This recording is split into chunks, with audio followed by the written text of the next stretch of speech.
All right, Shalom. Before I get started, I want to give all the glory and honor to Yahweh Bashim Yahushai Bahashem Rakakwarash. Double honors unto my apostles and elders, a great millstone. Peace and safety to all the sincere Akim that's out here pushing his word in truth and in all sincerity. Shalom. I want to do this I won't say very, but I want to do this quick lesson touching on a few things that I read and a video that I just saw, and hit a few scriptures, and Lord willing, it'll be edifying. So let's start with the video aspect. So I'm a fan of Doggy Diamond's platform. I've watched his videos for years now.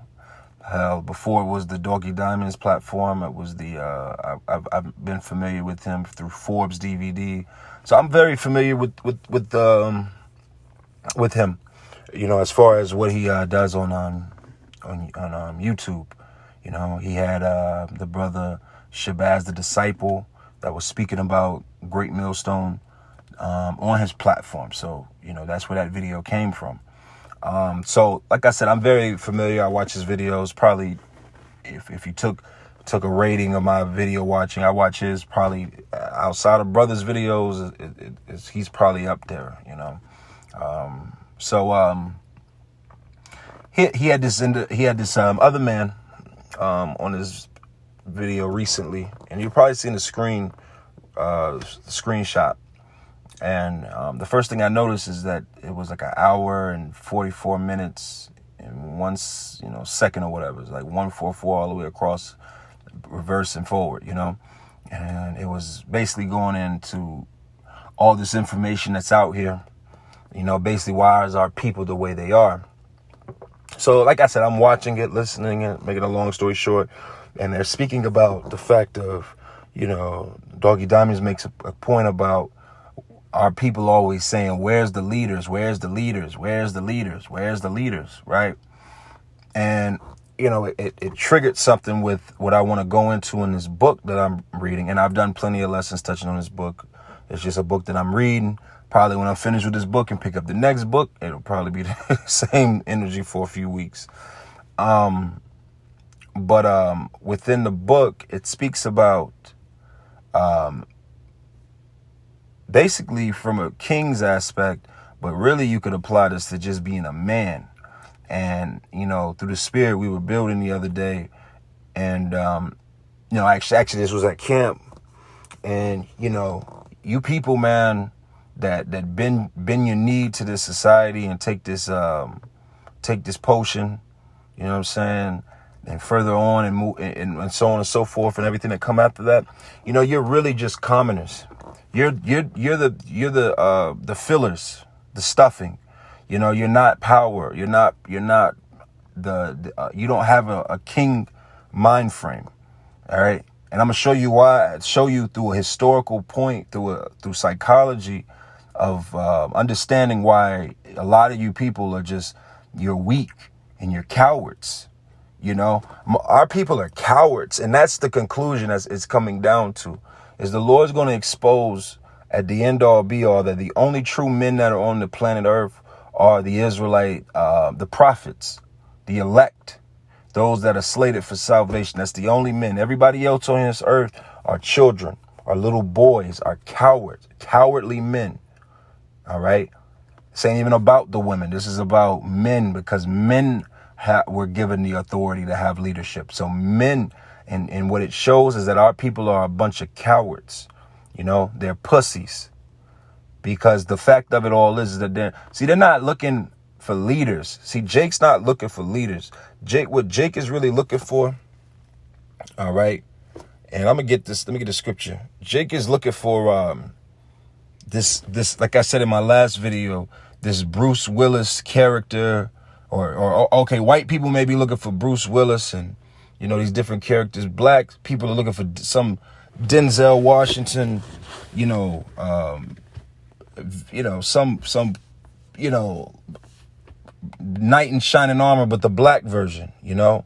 Now, this is, let's get Isaiah 30.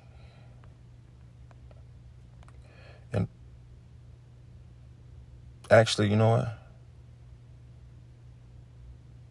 Let's go to Isaiah 31:1. And it says, woe to them that go down to Egypt for help and stay on horses and trust in chariots because they are many, and in horsemen because they are very strong. But they look not upon the Holy One of Israel, neither seek the Lord. And that's our people, man. 2/3 of our people, man. The wicked of the nation of Israel are just this, because they're cowards. They trust what's in front of them. So they trust in Whitey's military, okay, Esau's military, his might, right? Not knowing that he's going to bring that might against them, okay. But really, the problem before you even get to the point of what the enemy is going to do, this fight starts with yourself and you being built up. See, that's the key, all right. And I've been, through the Spirit, really been focusing in on of Revelation 5:10, which is a future prophecy that the Lord said that he's raising up a nation of kings and priests. There's a certain spirit that you're supposed to carry that's going to lead you to be able to lead, all right? To lead, okay? Now, I want to get this point that I have highlighted in this book. Again, this book is entitled The King Within by Robert Moore. And this point I want to read is on page 60 to 61. All right. Now it says, most of us are so desperate to evade our social responsibilities that we'll go so far as elect presidents who are the perfect image of our cowardliness. The Teflon man who gladly accepts the king's projection a nation offers them, but who accepts the responsibility for little else, especially on the domestic front. And the cycle keeps turning on itself, because whenever we project our king onto a politician or anyone else, we consciously or not disempower ourselves. Okay? See, it's cowardly. See, Jake will talk this king talk. I'm a king. I'm this. I'm sovereign. But when it comes down to voting and electing somebody and thinking about somebody else to do these things. Hell, even if you don't vote, if you just a Jake and you out here and you believe it's Esau's duty to protect you, you believe in 911. Now, don't get me wrong. If something happened at your house and you call 911, I'm not judging you for that. All right. The judgment that I'm speaking on is you have people that believe in that. They believe in the justice system. They believe in the courts. They believe in the police system. They believe in all of that, all of these angles of this oppressive system. They believe in parts of it. No, this is wrong, but this is okay. So one part of it is good and the rest is bad. That's how they believe. If they don't believe it's all good, But nevertheless, it's cowardly. It's a coward's energy that our people have. And that's why they're always looking for this quote unquote leader. All right. See, our people are cowards, and I'm going to show you. We're going to look up this word coward. All right. That's why the Lord says he's not dealing with big, large numbers, man. This is a small number, because this is a point of being courageous. Now, this is what a coward is. A coward is one who lacks courage to meet danger or shrink from the chance of being hurt. So this is why our people, the men don't want to step up. The women don't want to step into their position, because why? It comes with responsibilities. All right. That's the point. And this is, like I said, this doesn't even have anything to do with the problems of what the enemy is coming to do. The enemy is going to do what the enemy is going to do. And we, through our courageous faith in the spirit of Yahweh B'Shem Yahushai, we believe the Lord is going to protect us. But because these individuals are so cowardly, they don't know how to take a stance in any way, shape, or form. And it shows. And it shows in every aspect of their decision making and how they move and how they don't make decisions and so on and so forth. Okay. Now, it was another point as I was speaking that just came in my head as I was reading this. Bear me 1 second if I can find it.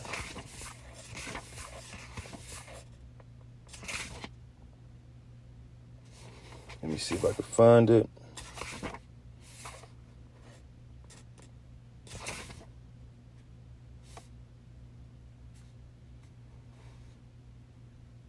Hold on, this might be it. Okay, so here's some points that this author makes about one aspect of a king is the spirit of being generative. All right. And that's exactly what the Lord has set up for his men. Okay. The men of the Lord are generative men. And I'm going to read one point here. All right. Now it says, let's see. Hold on.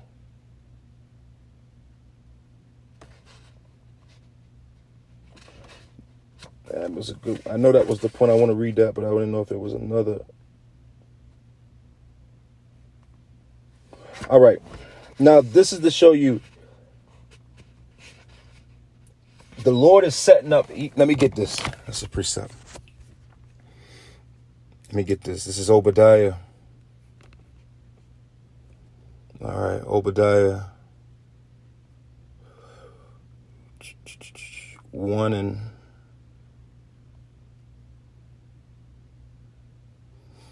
21, and it says, and saviors, plural, shall come up on Mount Zion to judge the mount of Esau, and the kingdom shall be the Lord's. Now, it's the point here is saviors. So the Lord is setting up saviors, which is the elect on the planet Earth. All right, that will lead that will lead that great multitude into the kingdom of heaven. Those are the ones that are binding that are bidded to the wedding. All right. You have those that are going to go get the people. So if you're going to go get the people, who are those people? That great multitude. That's the job of the elect, to usher in that great multitude in Revelation, the 7th chapter. Okay, the fruit. Okay. Now, here's a good point that I read that.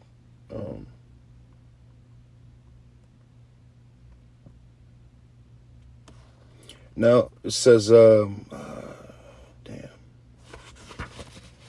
Hold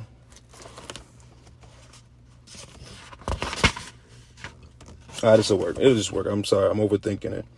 It says, while chaotic forces always threaten global well-being, a generative man is concerned with the law and order wherever that law and order contributes to the flourishing of human beings. He is a protector of the weak and the empowered.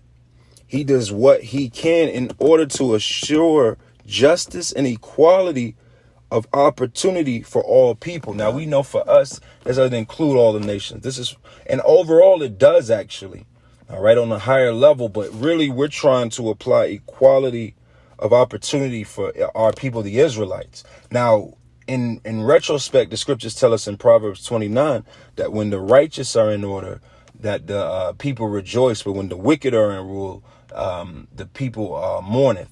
So all nations are going to rejoice when the Israelites, starting with the Yahushua and King David and the elect, are ruling. All right. But the point I wanted to point out on this is the fact that there's a way that men that the Lord is setting up are going to lead the people. This is not, see, even with us in this walk, we're not just, men standing around as the apostles do all the heavy work, and we just look simple with our thumb in our mouth, waiting for the glorious side of it. No, we're growing into our skills and our abilities to add to the ministry of Yahweh Shem Yahushai, starting with our apostles and elders in order. All right. See, that's another thing that our people lack, because they're cowards. See, another point that is brought up in this is the fact that a man that is a generative man, which is that kingly spirit in you're open to criticism. You're right. You're not a perfectionist. Jake in the world can't take criticism, aren't self-reflecting, and are reprobates, above rebuke. Okay, so again, I'm not going to make this much longer. The thing that I wanted to focus in on this was the fact that when you summarize it with our people are cowards.